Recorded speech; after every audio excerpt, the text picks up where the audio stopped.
She's walked the runway at New York Fashion Week, won pageants like Miss Mount Rushmore, and may soon have a documentary made about her life. But a few years ago, Danica Miller's life looked completely different. I always wanted to be a model since I was a kid.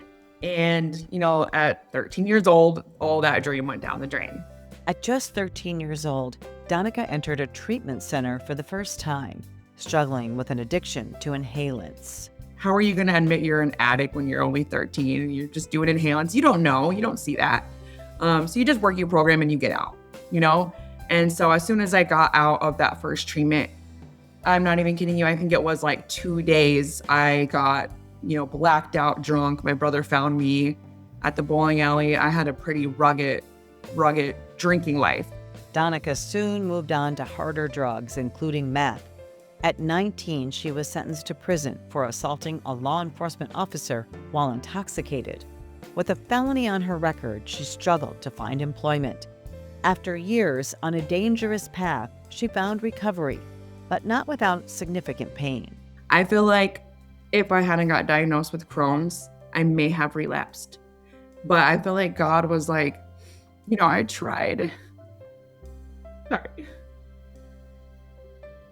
He's like, I tried to show you so many times to get your life together, and you just couldn't do it. And I feel like he was like, okay, this is ultimately like the last test, Danica. Now you have the choice to live or die. In this episode of Grieving Out Loud, Danica shares her story, showing that even when things feel hopeless, change is still possible, and how she's turned some of her hardest moments into something that now helps others.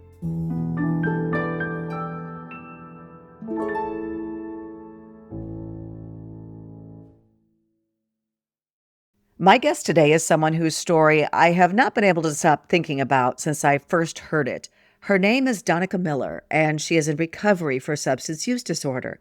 She made a decision at a point in her life that a lot of people in the depths of addiction struggle to make. She decided to fight for something better, and that decision changed everything.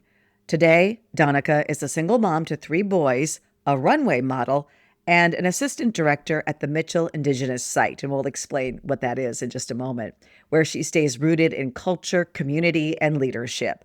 She has also started her own nonprofit focused on empowering Indigenous youth because she knows firsthand what it means to need a role model who truly understands your journey. Danica's life is proof that recovery does not just save you, it can give you an entirely new life, one that you build with intention, purpose, and with the people counting on you most. I am so glad that you're here. Welcome to Grieving Out Loud. Thank you so much. Thank you. I'm glad to be here. I am just really excited to dive into your story. And one thing that we should talk about, and I've interviewed a few other Native Americans on this podcast, many of whom have struggled with substance use disorder. Some of their stories have just brought tears to my eyes because people who don't understand life for Indigenous people don't really understand how the cards can be stacked against you depending on what situation you're born into, correct? Yeah. Let's talk about your background. Where did you grow up? Yeah, so my family is actually from Chamberlain, South Dakota. My mom is from Chamberlain, and my dad is from Fort Thompson. He lives there on the reservation there on the Crow Creek Reservation. And then my mother actually, she moved here before I was born here in Mitchell, South Dakota, to actually go to DW. And so she raised me here in Mitchell. But I like to say that I'm from the Crow Creek Reservation because that's where my roots are. Even though I did not grow up there, I believe that's where I'm from. You're a member of the Crow Creek tribe, and that is your culture. Absolutely, yes. Yep. Yeah. Let's talk about when substance use started for you. Were you exposed to it at a young age? Well, substance use, yes. I mean, not drugs, nothing hardcore. There was drinking. My father was an alcoholic, so he was out of the picture when I was like 2. I don't really remember. He was there the first couple years of my life, struggled with alcohol. moved to the res and just kind of stayed on the res all those years. And then my mom, thankfully, it skipped her. So my grandma Mm. was an alcoholic. It skipped my mom. So my mom didn't really expose us, but she was in college, so she would have like, drinking parties and whatnot. And for me, just seeing those parties at a young age was exciting. I knew that that's what I wanted to do at a young age. And genetically, we know that Native Americans are much more susceptible Yeah. to substance use disorder. Can you talk a little bit about that? Yeah. So historically wise, Native Americans didn't drink. We didn't drink. If you ever watch Bury My Heart at Wounded Knee, they're giving them cod liver oil, right? And it's supposed to be medicine. And so alcohol was introduced to my ancestors, and it wasn't made for their bodies, for them to break down, for them to. They never had it until it was introduced to them, and so I believe that genetically, it's just like Native Americans struggle with alcohol like top, like they're like in the top percentage of alcohol abuse disorder. Um, because like I said, I don't know science that well, but it's just genetically embedded in us. Right. Years ago, I did a whole series about alcoholism on reservations with among Native American people and how they were looking at cultural ways to treat it. Years after that, I did a story about meth addiction on reservations. And then we know fentanyl, heroin and fentanyl came to the reservations and became very prevalent as well. And one thing I learned in doing all of that reporting was that genetically, physically, Native Americans respond differently. It started with alcohol, right? It's respond differently. Yes.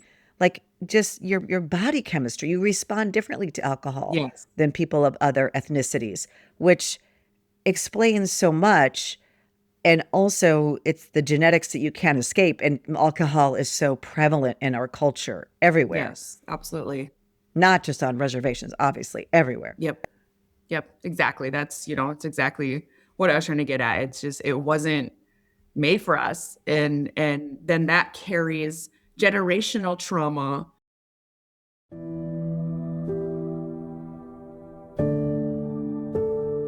Danica says she first started experimenting with substances when she was in middle school. Her first drug of choice was inhalants.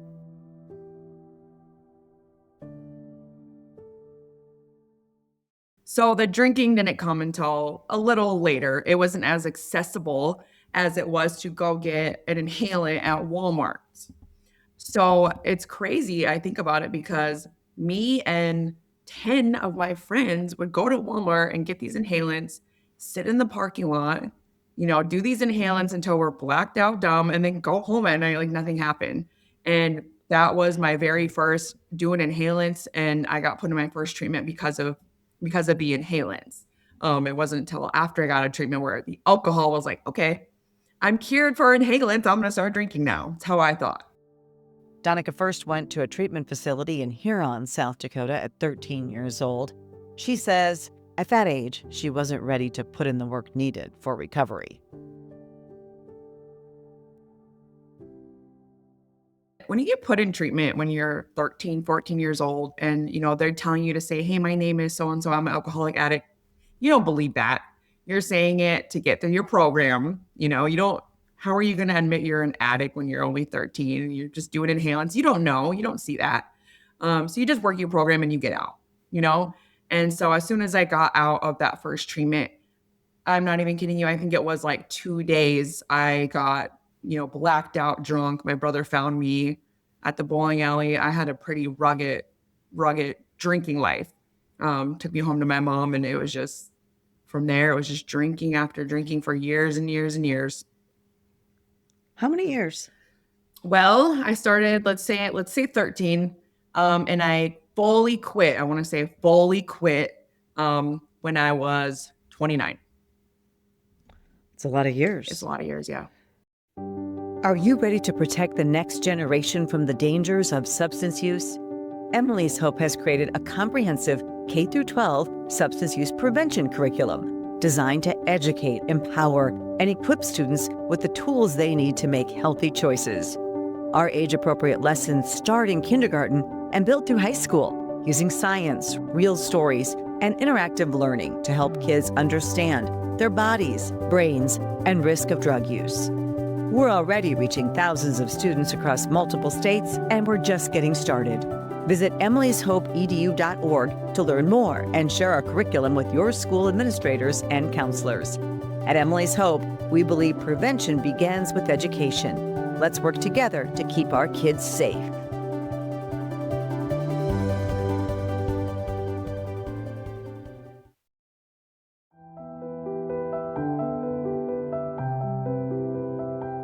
To make matters worse, Danica got in trouble with the law when she was 19.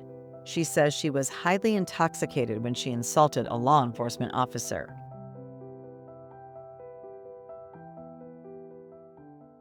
Get pulled over, don't remember doing it. I'm not a violent person. People do things they don't normally do. Not a violent person.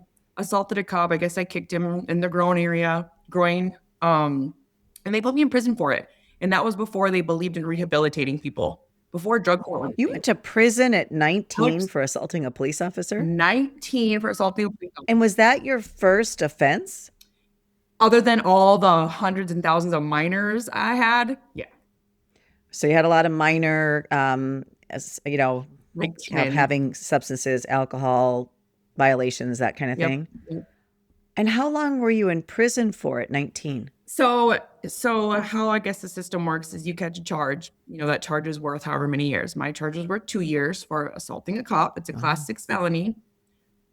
They give you have to do a certain percent of your time. I can't remember what it is. So it would have been 6 months for me.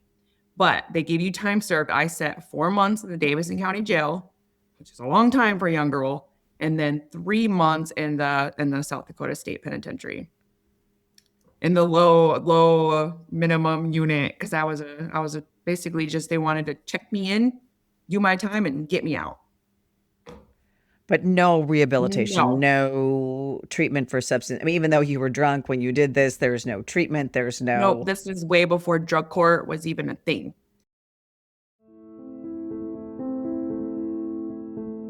While Danica's time behind bars could have been an opportunity for recovery, she says it ultimately made things worse. At 20, she was out of prison with a felony on her record, making it virtually impossible to find a job.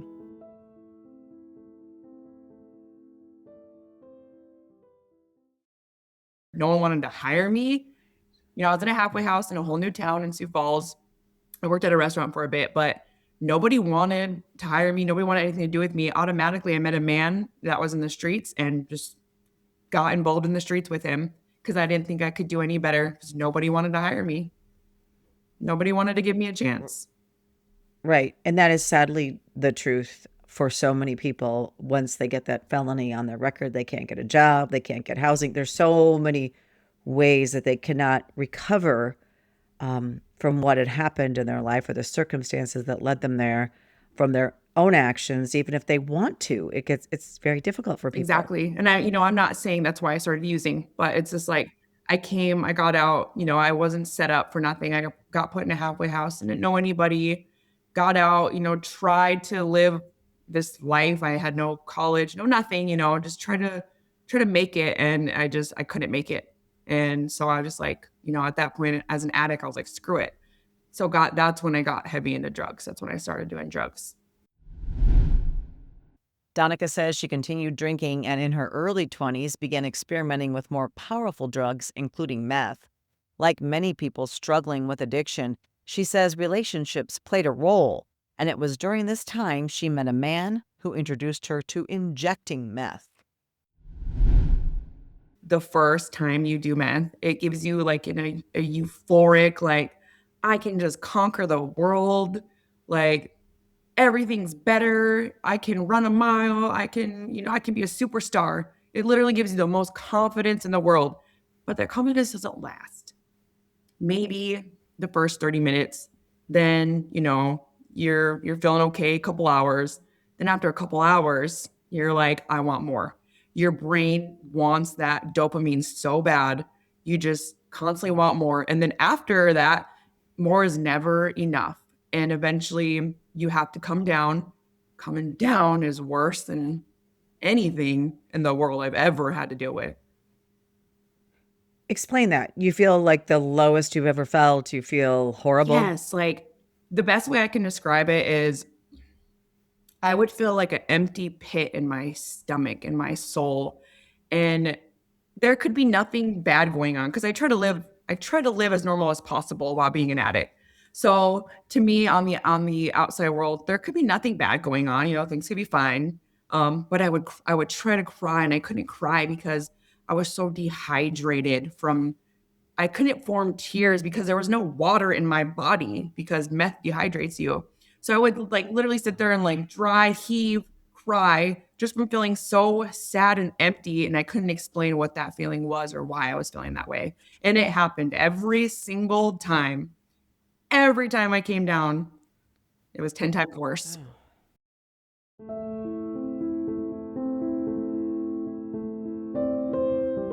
Danica has now been in recovery for nearly 4 years. If you're struggling with substance use disorder, we want to remind you that help is available. Please don't wait. Your life matters. You can find a list of resources on our website, emilyshope.charity. You can also find a link in our show notes.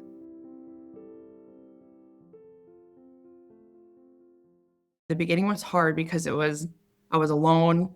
I just quit because I didn't, you know, I didn't, like I said, I didn't want my kids to be taken away. I didn't want my mom to be mad at me. So this is what happened for me. The first 3 months that I was sober, it was great. I didn't do anything though. I worked out. I went walking on my treadmill. But then, Exercise is a good yes, thing for people to do. Yeah, for your exercise brain. and music. Yeah, So I just quit without telling right. people. So yeah, I would exercise stuff. But 3 months into my recovery, I got diagnosed with Crohn's disease. And so I actually had a friend who had Crohn's disease who bled out in his sleep and he drank a lot. And so when I got Mm. diagnosed with Crohn's, I didn't know what that was. I was like, what the heck is that? And the doctor pretty much told me, like, yeah, if you're a drinker, if you're a drug user, it'll take your life a lot quicker. And that moment, so it was like my rock bottom, followed by 3 months later, them saying it's either life or death for you. And I know a lot of people, they still choose death. They still choose that knowing they got diagnosed. I didn't want to choose that.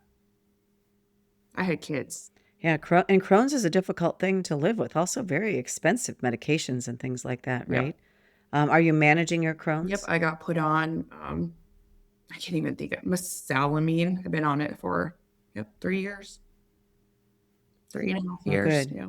Well, and so you're doing pretty well? Yeah. I haven't had any symptoms, side effects. I guess I'm low in vitamin D. That's about it. Oh, well, I'm really happy to hear that. And then tell me when you decided, because it seems like you went from maybe just sort of surviving Yes. to thriving because you made a lot, you're doing a lot now today. So did these things just sort of happen gradually, or tell me how they came about? Yep. So, took that first step, after the 3 months after I found out I had Crohn's. Once I found out I had Crohn's, that's what really hit me spiritually. I feel like if I hadn't got diagnosed with Crohn's, I may have relapsed.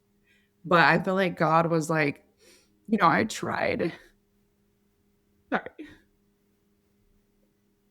He's like, I tried to show you so many times to get your life together, you just couldn't do it. And I feel like he was like, okay, this is ultimately like the last test, Anika. Now you have the choice to live or die. He's like, I tried everything with you. I'm going to give you Crohn's. That's how I felt. So I was like, okay. So because I got Crohn's, it opened up something so spiritual to me. My friend actually, she's a hypnotherapist. And a lot of people are against whatever, there's stigma about it. But my friend's a hypnotherapist and she reached out to me for like a year before that and was like, Danica, I really want to do hypnotherapy on you, blah, blah, blah, blah. And I was like, no. But 4 months into my recovery, I found out I had Crohn's. I was just completely weak, helpless, didn't know what else to do. Thought I was going to die. I didn't know what Crohn's was. I was going to die. And I reached back out to her and I was like, you know what? You've been bugging me for a year. I was like, but I'm ready. And as soon as I started doing therapy with her, and it wasn't often, I was like once every 3 or 4 months. something about it like healed my inner child, and it was just like it gave me so much more confidence. I don't know how to explain it, but um It worked. yes, And, you said you're maybe some people might think hypnotherapy, whatever. What is the harm in it, right? It's not harmful for you, hypnotherapy. You might as well try it. exactly. And I think no two addictions are the same either. And so what works for one person may not work for the other, but if it worked for you, great. Exactly. Yep. Why do you think it worked? Like what tell us about it. It's so awesome. Um, I think ultimately it worked because, or it's, it's still working. It's still something that I try to do. Um, because it's something different. And growing up, I'd have counselors that the system would pay to talk to me. And I was just like, well, this is crap. It was something different. And, I got to close my eyes and relax and like just kind of take me back down memory lane. And what makes it real different than other therapy is that like it literally takes you to heal your inner child. And that's all I ever needed was to heal that inner child. And so, yeah, you just sit there and you close your eyes and you work through things. And it's just like, at the moment, you don't know if it's working or not, but then you start to see the progress, a couple weeks, month, year down the road. Um, I flew on an airplane for the first time in my life because I went to hypnotherapy. Hmm. Yeah. You were afraid to fly before? Yeah. So, growing up, we didn't go on vacations. We didn't go on trips. We didn't travel. So once, I got in my recovery and I had to start modeling, I was like, okay, I'm not going to miss this opportunity. I'm going to fly. And hypnotherapy helped me fly. Yeah. How did the modeling come about? And you also have won beauty pageants too. Yep. So I always wanted to be a model since I was a kid. And, at 13 years old, all that dream went down the drain. 13, that's very young. It's a very young age to have those dreams go down the drain. So I was Yeah. 13, not even a woman, not even nothing yet. And I had people all, over the years, friends, moms that had passed away that told me that I should be a model. And I was just always like, yeah, no, like I can't because I'm an addict right now. And so it wasn't, until I got in recovery and I was just like, I'm just weird because my ADHD, I was just like, you know what? I want to be a model. I was like, I gotta find someone to make me be a model. My friend, his name is actually Gabe Nightshell. He's a rapper from Sioux Falls. He knew a girl. Her name was Kyrie Dunkley. She's an Indigenous designer, great woman. She was putting on like a fashion show at the Levitt, and I was like, what? I was like, yes, never done a fashion show, and he got me in there. And because of that first fashion show with Kyrie, it opened up so many doors, so many, and I never thought in a million years that it would, but it changed my life. Well, that is so cool. And since then, you've gone on to do more modeling, like I said, win these beauty pageants, Mm-hmm. and also tell us about the Mitchell Indigenous site and what you're doing there. Yep. So this site it's huge part of my story in itself. I started here when I had my first baby. I was only 21. To me, when I say And only, you started working there, yeah, and we should explain to people what it is for people that don't yes. know. So so it used to be the Mitchell Prehistoric Indian Village. That's what people will know it by still because the name change is kind of new. Our new name is the Right. Mitchell Indigenous Archaeological Site. And it is a huge archaeological site. Yes. I mean, it's Yes, amazing. it's huge. It's the only archaeological site open to the public, in this area. It's great. But I started here 10 years ago. Just had a baby. Had struggled with addiction. I was working under a lady named Cindy Gregg, who was a director. Cindy had no kids, and I had a mom, but not a mom like her. And so for the first 6 years, she called me Danica 6.0 because I got fired 6 times. And she kept taking you She kept back. taking me back.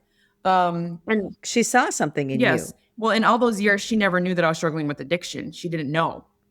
It wasn't until I finally admitted it to her after she took me back the fifth time. I was like, by the way, I've been on drugs and alcohol this whole time. Like, you didn't notice.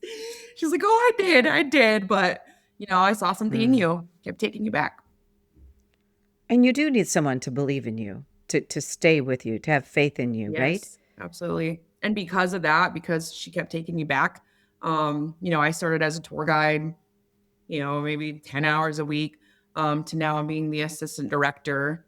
I've been that for about 2 years now. And I work under a new director, Christian New, who's great. That's amazing. Well, I'm glad you're doing that work and that somebody believed in you. And there's also been some interest in making a documentary out of your life. Yep. Yep. So Cindy, she retired from here. And she obviously, we're a nonprofit. So this place has been around for a very long time. We're nonprofit. So Long time. yeah, she was always good at raising Yeah. money and whatnot. And I guess she found a film company found her or something, or she found them. And she gave them my idea about me, told them about me, and I guess they fell in love with the story. And so we just been kind of sharing, exchanging ideas back and forth. Um, yeah, to start that. So I think May, June, they're going to start doing like their first filming if they get the funds. They're waiting for funds. That's nonprofit work. We all know that we have hearts of hustlers. We are ambitious hustlers and we got to raise money. But how flattering that they want to make a documentary of your life and tell your story. And it is a story of hope. It's a story that shows that people can recover and their lives and the lives of their families, in your case your children, right, can become so much better because of it. Yeah. And then, that's where the giving back part came with my nonprofit. Because I see myself in these kids. And what I mean is, so I grew up in a predominantly white society as a Native American girl. I felt ugly because I wasn't blonde. Well, and there's a lot of A racism. I mean, lot. people don't talk about that, but it's there's an undercurrent, and it's often in Yes. smaller communities Yes. and near reservations and just outside of it. The Yes. racism that exists is real. Yes. And I'm not saying, like my town is racist, but there are racist people in every town. And I Right? I grew up and there was people constantly calling me mean names up until I was a senior. And I just felt very out of place here. And so it's like I struggle with my identity. I wanted to be where the native kids were, but I was scared to move, I didn't want to go up there. And then I was You didn't want to live on the yeah. And reservation. then but I didn't want to be here because I didn't feel pretty.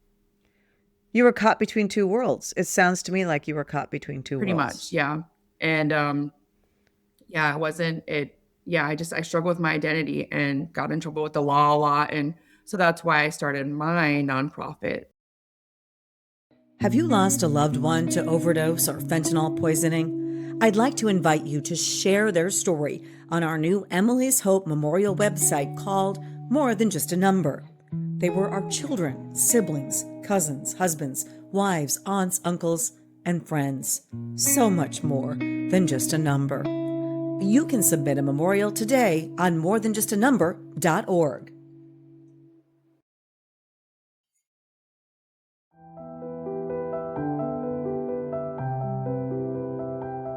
Danica's nonprofit is called the Thrive Tribe. You can find more information in our show notes for this episode. And while you're there, we'd really appreciate it if you took just a moment to rate and review this podcast and share it with someone who may find it helpful. I truly believe that by sharing our stories, we can learn from one another and improve our own lives along with others.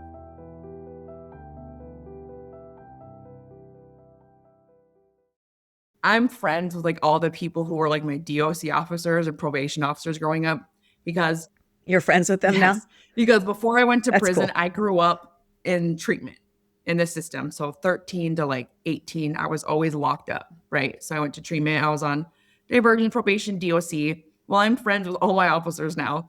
So I had a vision and I wanted to do just randomly one day, I wanted to do like a Beyond Scared Straight in Mitchell.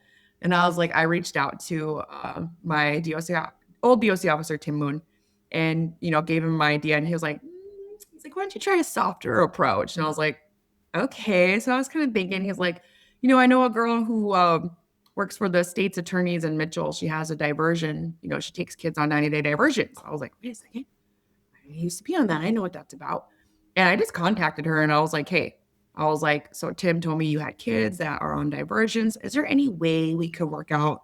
I want to start a class, and I want the class to be about connecting to your roots, Indigenous youth connecting to their roots, who live in a predominantly, white community, who have been in trouble with the law, who struggle with addiction, whose parents who struggle with addiction, and bring them back to a place where they can learn language and the true history and their culture, and take them to powwows and do things that they never got to do because, just like I was, their parents moved here to have a better life, but struggle because the community that they're in just isn't arms wide open to you. And so, and then to go back to your reservation, you can't really do much, cultural things because you don't want to be there. You want to, you want to have a better life here. And so just like we don't have sweats in Mitchell. We don't have powwows. We don't have sage. We don't have that stuff. And so I bring that. I bring that, and I bring the culture, and I offer that. And it's good. It's a fun time. So what age kids are you working with? It's, when I first started it, I wanted to do 5th grade through 12th. And it's been about a year and 4 months since my class has started. So, every age kid comes now. It just is open to anybody who wants to learn. We all respect each other's boundaries. We learn the way, best way we can. I have a 9-year-old girl who comes, she brings her mom. And then I have a 17-year-old girl who comes. And then, of course, my own kids. Wow. So my own kids are learning Lakota language. It's so cute to hear them talk. Right. And because your own kids may feel a little bit the way you did growing up, right? I mean, they could feel the same way. Yeah. Just like you don't quite fit in, you don't quite belong. You don't want to go back to the reservation because there are a lot of issues on every reservation. Yeah, it's like almost like you're in between. Yes. And like my kids, he mentioned, he's in 4th grade, and he said, a girl told him to go back to his teepee. Oh, I'm sorry that continues to happen today. And for me, instead of like having him be upset like I would have been, I would be like, I tell him like, hey, tell her like, yeah, I would love to go back to my teepee. I'm proud of that teepee. Like, it's first mobile home ever invented. Like, yeah, like be prideful in who you are. Like when they say native pride, like you should really be prideful because like, it's. Well, and it does just show ignorance because for those who don't know, I mean, there are a lot of historical trauma, a lot of issues because of what happened to the Native American people that was imposed by the settlers, by the white man, right? But to understand the beautiful culture, people don't know it, right? And there is so much to be proud of. The culture is incredible, and just some of the religious practices and all of it is just beautiful. And so that is a lot of that has gotten lost over the years as people tried to force assimilation and that kind of thing. But you're right. I mean, to teach your kids to be proud of who they are. I mean, I was taught to be proud of my Norwegian heritage, right? Yeah. So, I mean, and obviously my ancestors are probably part of the problem, but for Native American people. But, it's just here where we are today. Certainly we have to change these old patterns of behavior. Yep. Absolutely. Yeah. Well, I would just like to ask you what you'd like to leave people with. Like, what is your message for people? So I recently started, I've had Facebook forever, but I've been using my Facebook as like a addiction recovery niche. And the thing is, I saw that. Yeah, I have it's like so many messages in one, but like the main one I want to put out there is like, first of all, it's never too late to change. It's never too late. I have people that are like, oh, I'm 50 and be lucky you got sober in your 30s. And it's like, yeah, but it's never too late to turn your life around. And ultimately you should love yourself first. Like you have to learn to love yourself before you can try to love anybody else, before you can, and it's difficult, like being a mother, because you have to love yourself and your kids, right? You have to take care of yourself, your mental health first, so you can take care of your kids. So you have to pour into your own cup. You have to just be strong and just show up for yourself, because in the end, you are all that you have. Put your oxygen mask on Yeah, first, right? That's what we're supposed to do. And that's how you take care of other people. And I think that's a beautiful message. Your story is so inspiring. You're inspiring. Thank you for all the work that you're doing, the way you're giving back to other kids too. You've been there, you've been in the place where they are, and who better to help them have better lives as well. So thank you for everything you're doing. Thank you for being on the of podcast. course. Thank you. Thank you for listening to this episode of Grieving Out Loud. We release a new episode every Wednesday. You can find hundreds of other episodes anytime on our website, emily'shope.charity. We've shared a link in our show notes. Thank you again for listening, and I hope something you heard today stays with you. Until next time, wishing you faith, hope, and courage.